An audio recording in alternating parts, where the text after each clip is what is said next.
So today is March the 31st. 26th. 2017, 2 p.m.-ish. And, Wait, what? Well, I'm reading off the script. You said 2017? We both messed up. It's fine. Start over. Yeah, fresh. Alright, so today is March 26th, 2019, 2 p.m. And this is Patrick Carmody and Courtney Kilpatrick interviewing Don Mathews. Ian Easton. All right. And we are in the Jones Building, room number 233 in the College of Arts and Sciences conference room. Yep. And are conducting an interview as part of a subject or project to record the history of the College of Coastal Georgia. Yep. All right. So once again, what are your full names?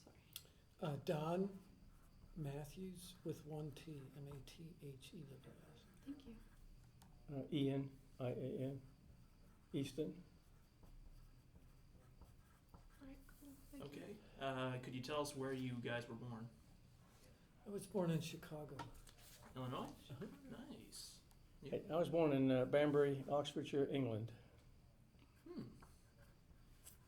Could you tell us a little bit about how you got from all the way in Chicago and all the way in England down to here?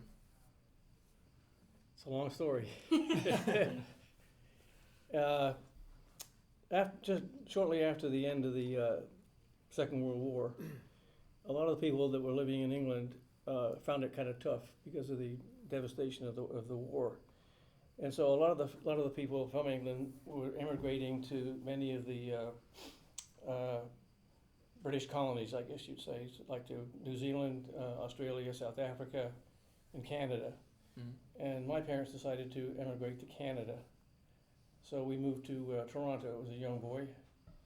And so I went to most of my grade schools in Toronto. Mm-hmm.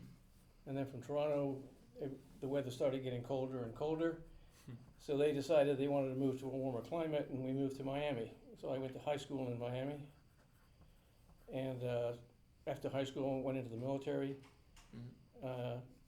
Did 3 years in the Army, and then went back to college at the University of Florida, and got my degrees there, and ultimately spent 25 years or so in healthcare administration, and ultimately ended in this area, teaching and also in administration. All right. When it was still a community college. Oh, cool. Wow, you've been here, since the start of the 4-year program, then. Yes. Nice. And you could say. So I have a weather story too. So I married a girl from Arizona, and we were living in Chicago, and I was in grad school in econ and decided I really wanted a PhD. Mm-hmm. So I asked her if she'd be okay with that, and she said under one condition, we go someplace warm, because she doesn't like cold weather, and so I went to Georgia State for my PhD. Nice. And then applied for a job down here and got it. That's awesome. All right. Yeah. Mm-hmm. So when did you guys exactly start working at the College of Georgia, like beginning? For me, I believe it was the year about 2000. 2000. So it's been not quite 19 years. And that's really a combination of full-time administration for a while, no teaching, pure administration. And then I shouldn't say early retirement, but retirement, right when we made the transition from the community college to the 4-year school. And so I basically retired, but then they asked me to teach a couple of courses on a part-time basis. Mm-hmm. So so I did that, and then they've asked me to come back full-time. Mm-hmm. So my time is really a combination of administration, part-time and full-time teaching. Wow. You've been all over the map.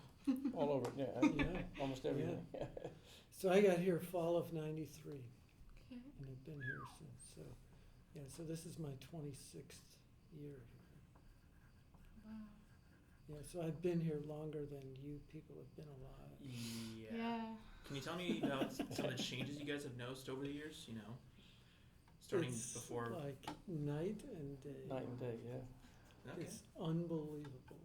Can you tell us about some of the stuff that's not on campus anymore that was? I know the Zell Bell used to be a standing structure. Well, every building on campus is either new or it's been totally redone. Mm-hmm. So this building, I mean, this room didn't exist. None of this stuff here. I mean, there's some classrooms that have just been modified, but all the faculty offices and a lot of the rooms they're basically brand new. Mm. So the campus, the difference between the community college and the four-year school is both mental and physical. I mean, the place just doesn't looks like a totally different place. So, I mean, I hardly remember the community college stuff. Yeah.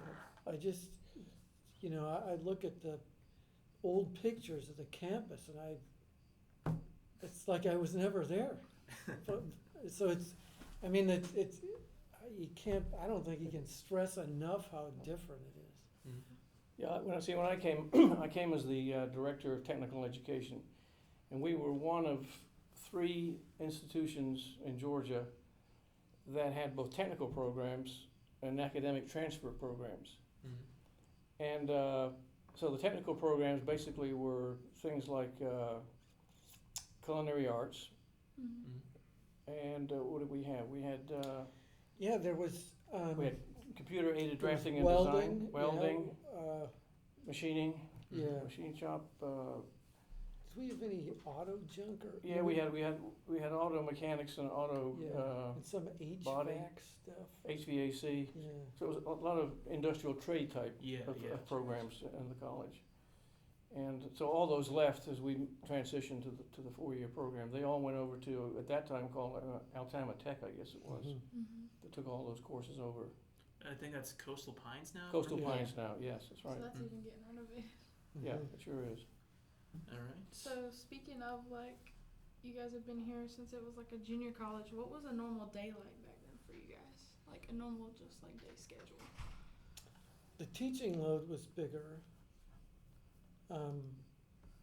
So we had, but otherwise it wasn't that. I mean, we tried to do most courses in the morning Mm-hmm. because almost all students worked, and then we had lots of night classes too. So we teach upper division stuff now, so it's much more fun and gets much more intense. Mm-hmm. But it's not, for me, it's not hugely different. We still teach a lot. Mm-hmm. So, how about you? Yeah, I mean, for me, in the early years, I mean, I wasn't doing any teaching, so I was all administrative type work. So I was meeting with faculty, representing the college at the technical and adult education programs at the state level. Mm-hmm. And we did a lot of what we call tech prep back then, where students could come from the high school and take courses in the evening or during, if they could come during the day, they could do that. Mm-hmm. And they could get their high school certificate or diploma, Mm-hmm. and they could also get a certificate in one of these technical areas, which gave them almost immediate entree into the job market. Okay. Since you were part of administration, you maybe have more of a view behind the curtain of what kind of made the push from the technical school stuff into the 4-year program. Boy, I think there was a lot of push. It wasn't just at the college. It was the community was a big input Mm-hmm. to doing that. People Yeah. of Brunswick and Glenn County area. Yeah, leadership of the county commission, other leadership in the county. Yeah, and I think they did a really good job. Basically, there were people in the community that thought the community would be better served by a 4-year school. Mm-hmm. And so there was tons of communication in the community about whether this would be a good move, the right move. And I think they really did their homework, because I've looked at these numbers, and the way the job market treats kids with associate's degrees is not that different from if you just have your high school diploma. Mm. There was a day when community, and some people still advocate for community colleges. I just don't see the return to a 2-year college education, and I think that's sort of what a lot of people in the community found. Mm. And so they really pushed for the 4-year. Yeah. It wasn't that they didn't value the technical programs, they just thought, Is that we they need a 4-year school. And now they got both with Coastal Right, Pines and us. Right. Yeah. Mhm. I think also there was a nice aligning of the stars with Jim Bishop, Right, a high-profile attorney in town and leader, but he was also appointed to the Board of Regents Mm-hmm. at the state level, and representing this area was able to influence the board, especially in the area of getting money for a lot of the, what Don was alluding to earlier, Mm-hmm. to do a lot of renovations and the new buildings that you see on campus. And we also had a high-profile president with Valerie, Hepburn. Valerie Hepburn, a real go-getter, mover, shaker. And so those two things, those two combinations, plus the community itself and the college in general wanting to move, things happened. Mhm. Mm-hmm. Speaking of Miss Hepburn, like I know over the years we've had several different presidents. How has that change been for you guys as faculty and staff? Well, Hepburn to me was awesome because she was just a force to be reckoned with, and she was great with the community. We have a great community, and it's a community that really wanted to be a part of the school. Mm-hmm. But I don't want to trash anyone, but Yeah. previous administrations did not court the community the way it should have been courted, in the way that it wanted to. So Valerie Hepburn came in, and she was total opposite. She courted the community, and they were thrilled to be courted. And so and then we have other people on the foundation that were great too. And so they all worked together and got an incredible amount of stuff. They transformed the whole place. Mm-hmm. And it wasn't just, it was like almost, I feel like every year we've been a 4-year school, it's a different school every year. But especially those first years, the 5 years she was here, every year it was different. It was a better, New programs a added. new school and a better school every single year. It was astounding. Like more It's awesome. construction, more programs, more Yeah, students all that coming stuff. in. Right. More degrees, new The- degrees being offered. It was more. especially good for students because we didn't have residence halls before. So everybody was a commuter student. Yeah. There was really no place for students to hang out and get to know each other. Mm-hmm. That changed dramatically once we had residence halls, and I think we still need more because it's when you have students around 24/7, it's a totally different place. Mm-hmm. Whereas when they all leave at 1:30 or 2 and the place is dead every day, it's just so. Yeah, you guys mentioned like construction and stuff. So is there any like construction or like things that change that you like particularly remember, like that stand out for you that you were like, oh, this college is getting bigger? Well, the first building was the science building, and that's a huge thing, so that thing went up. And before, we had no construction going on. We were really cheap. Mm-hmm. I mean, the trash cans outside were the sort you'd use inside. They were plastic, because we were very cheap. And so we heard, there's new construction in the works, and I don't know about my colleagues, but I was like, yeah, when it happens, I'll believe it. Well, that thing went up, and it was huge. And then we started building all kinds of stuff at the same time. And even the buildings that were not new were gutted and totally renovated. Mm-hmm. It was awesome. Every day you'd come and you'd hear the construction noises, and it'd be music to everybody's ears. Yeah, that's kind of like what the library's going through right Yeah, now. yeah, Library's yeah, doing right. that. Mm-hmm. Yeah, I'm excited about that space. Yeah. Hopefully they'll add a pool soon enough. Okay, so I've heard a rumor that the gym used to be a pool. It was. There was a pool in there. So how did that change go from like being a community pool to a gym? Like what made that push? It wasn't used very much, and it was really expensive. Gotcha.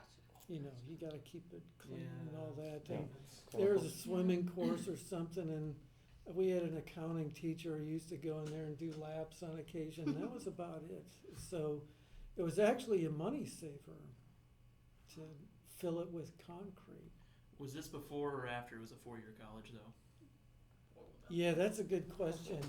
I think when that changed. I bet you it was just a little bit before, except it was part of the renovation of Coffin, wasn't it? Yeah, it was part of that.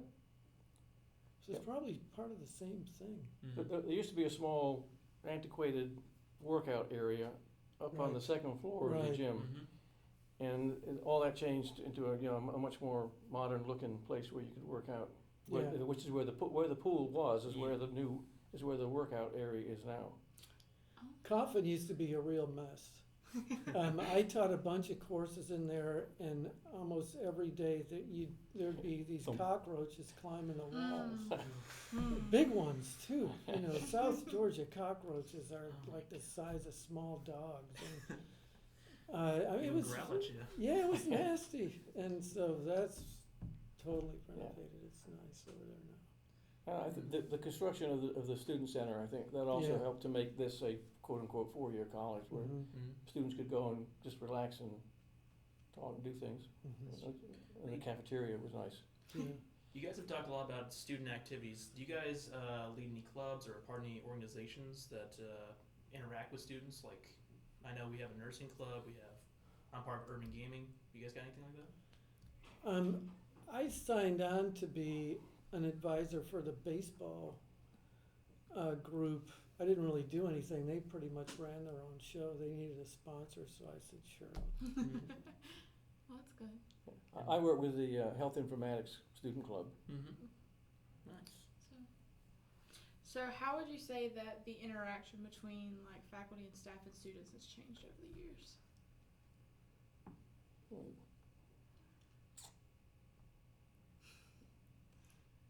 Staff.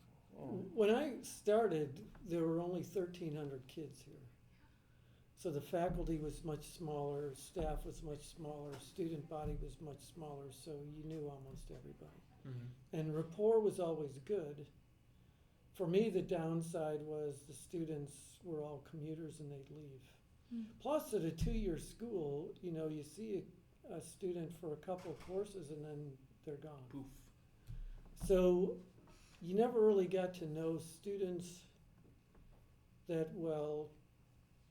You knew everybody else, which was fine, but I really liked watching students go through 4 years because you know more and the changes can be dramatic over that time. Now we have, I mean, there's sort of good and bad with getting bigger. So of course there are a lot of students you never even meet. There are all kinds of faculty, I don't even know their names, and forget the administrators. You know, I know like 3 or 4, that's about it.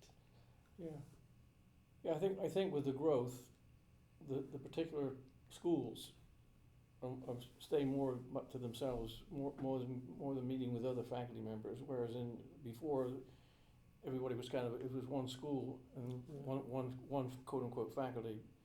But now that we've got schools, we tend to focus more on our own school area and not so much with anybody else. And that may not be the best way to do it, but it's kind of the way it's evolving or has evolved.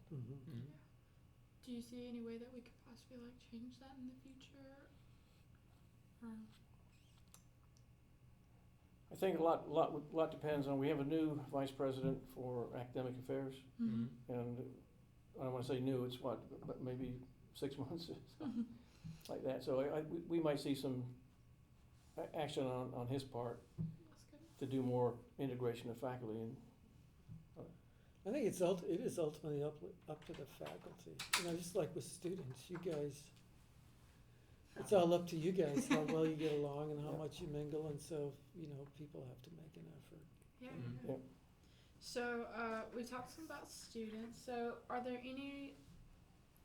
is there any like faculty or like coworkers that just stand out to you from your time here when you first started here that may still be here or that were here while you were here that just stand out to you? Yeah, one thing that has been consistent over all the years is faculty have always been really dedicated.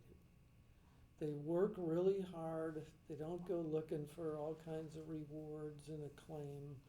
They really care about their subjects and they care about students. So I saw that in people, the second I got here. And, most of those people are gone now because I'm as old as dirt.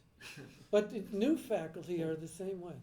I see it all over the place and not just, I see it in every discipline. People are really dedicated. They really care about their subjects and their students. Mm. And so that's always inspiring, whether it comes from older people or younger people.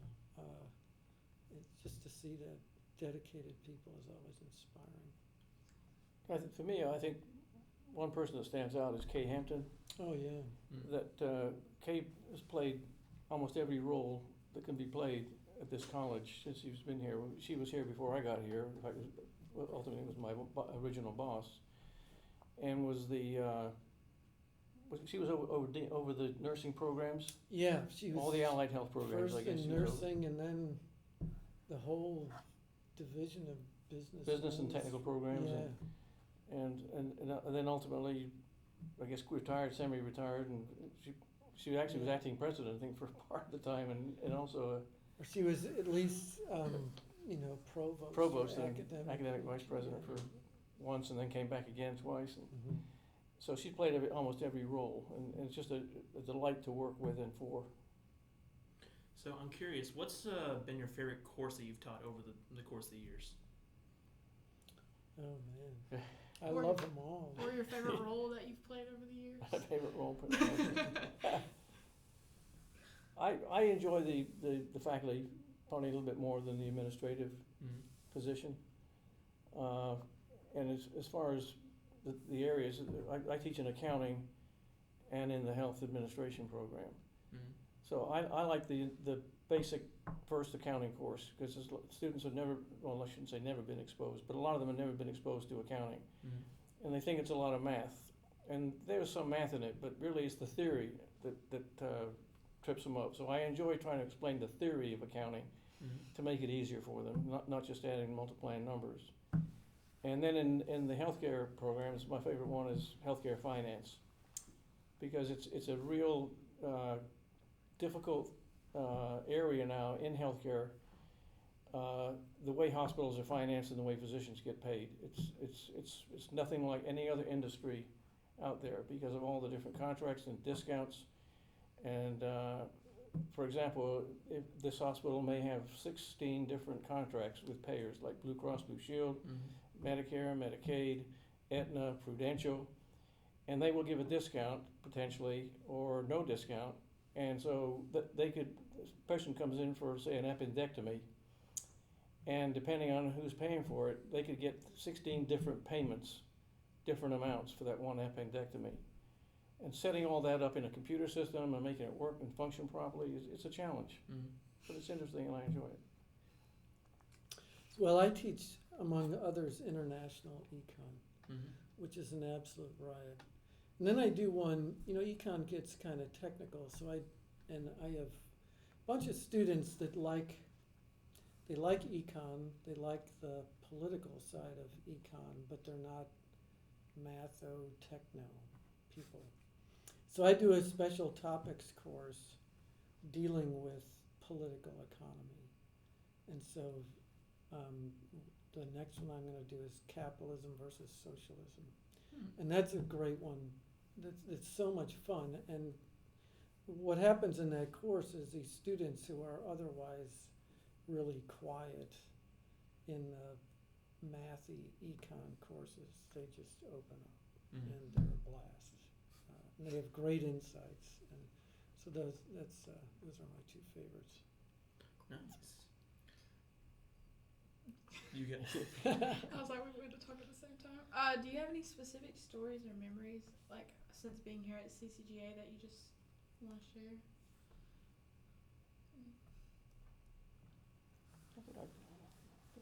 So it's something that's safe for the kids. Yeah.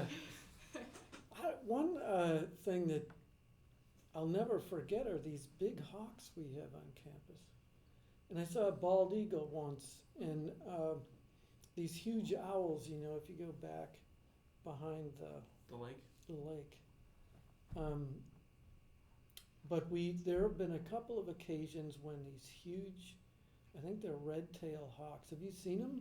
I think I have. I've heard of the fox squirrels. That's Oh, what I was gonna mention. squirrels. That's why these hawks are so big, because they eat some of those guys. But there was a couple years ago, both of the hawks at like 10 in the morning on a day where students are around on campus.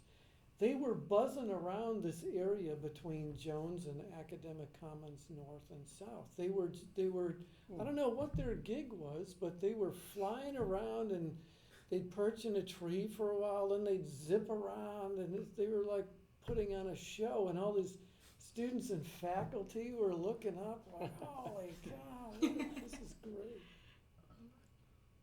Yeah, I remember the fox squirrels. I really haven't seen one for a long time. I don't know if the construction or the more people on campus now has made them move off somewhere where before they were very visible. They come right up to the door, and I mean they're much bigger than the typical squirrel you see around here. So They're kind of missed them still a little there. bit. They're back. Are they in gone the- back further into the woods? Yeah. We have so many students now that they're intimidated. They're afraid of getting trampled. Yeah. Probably are. So, what would you say is your proudest accomplishment that you've made here in your time at CCGA? I've written all my course materials, so students get all their stuff for free. Nice. That is music to my ears. Yeah, so principles of macro, intermediate macro, international. Now the special topics one, the political economy one, we usually read some stuff. So they got but it's not a big textbook. Mm-hmm. But the other courses, I've written all my junk, so it saved students some money. That's awesome. Yeah, that's awesome. And you? I think it's hard to say, but I think one of the things that's memorable to me from that was working with a totally blind student in 2 different courses. Oh, yeah. And that was a challenge. I mean, I never had dealt with a student like that. It was a big challenge for me to figure out how it was going to work. And it did. We worked it all out. But seeing that person pass, and I think he got B's in both courses, so I was real pleased with it. Did you have to like print out stuff in Braille, like for handouts? They did. The main accommodation they had was he could take his exams over in a special area with special equipment that either asked that it could interpret the question to him, so because he couldn't read it, so it would be speaking to him, and he'd answer it that way, which I thought that was somewhat of a challenge too, because students could read it 3 or 4 times before, whereas it was not being spoken 3 or 4 times. So I was just real proud of him to see him get through. Awesome. Speaking of that, like, how do you think the college has changed over the years when it comes to catering to students with like tutoring and ways that they can help out? Like, how do you see that has changed? I think the faculty their dedication to students is the same, but there are many more resources for students now. With the attic and the tutors, and there's just lots more they don't have to rely on us as much.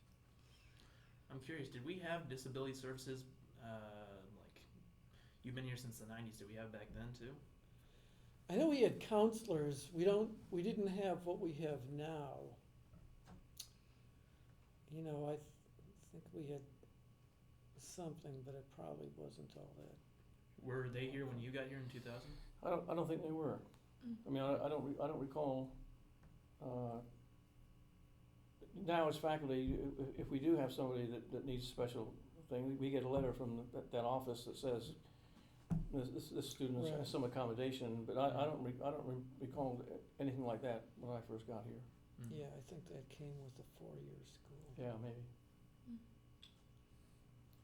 Right. Alright, so getting to the end, so what steps would you like to see the college take in the future? Like how would you like to see CCGA grow even more? More residence halls. I agree. Well, we got CPA, but that's not much. Yeah, we need, the more students that are here 24/7, the better. And then not just residence halls, but apartments right across the street, that would be good, because after 2 years, a lot of students like to bail on the dorm, but if they could be close to campus, it's just, Mm. but in their own apartments. So Yeah. I think student housing that's where I'd like to see us. Yeah, I think from my perspective, from an historical perspective, I guess you go from a community college to a 4-year college, and then at the appropriate time, and I don't know what the appropriate time is, but you move it into offering master's programs. Mm. That we don't have anybody, I don't think, in the immediate area that you can just go stay in the area to get a master's degree. You can get it online in certain areas, Yeah. but as far as physically going to class and interacting with faculty, it used to be Bernau had a program for a master's in business administration, but it was on the naval base. Down in St. Mary's. In St. Mary's, yeah, at Kings Bay submarine base there. Mm. But they've all left there now. There was a presence for Valdosta State was down there, and they're no longer there.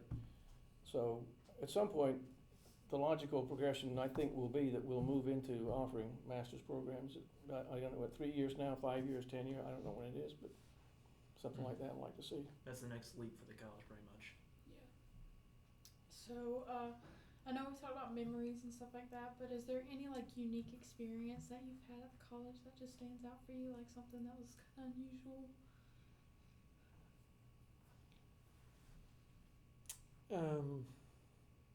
I'll say one thing. I don't think it was unusual per se, but when we had the 9/11 attacks, everybody that was on campus on that day pretty much were glued to TVs that were stationed around in different areas, Mm-hmm. and it just was it's kind of where were you when that happened, and so I just remember that was a traumatic day, obviously, but just to be part of it, but with a group of people, faculty and students, kind of all watching it together.